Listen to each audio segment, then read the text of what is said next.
What are you doing here? Siyempre, nandito ako para supportahan si Raymond. At masiguro na mairaraos ng maayos ang katapusan ng kasal mo. Oh, wait. No, hindi pala katapusan. Simula ng pagkawalang visa ng kasal niyo. Yan ang annulment, diba? Ibig sabihin nun, hindi nag-exist ang kasal ninyo. Ginugel ko. Wow.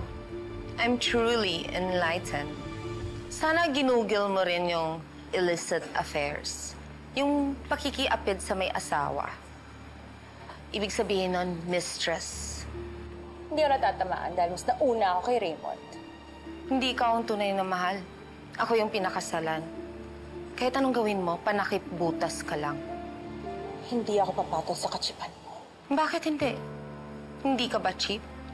Mas mababa ka ba sa babaeng mababa ang lipad? At least yun, tinatrying lumipad. Ikaw, nalulunod sa putik ng kasalanan. Hindi kayang umahon. Ang sarap paduguin ng nguso mo. Pero, hindi kita papatulan.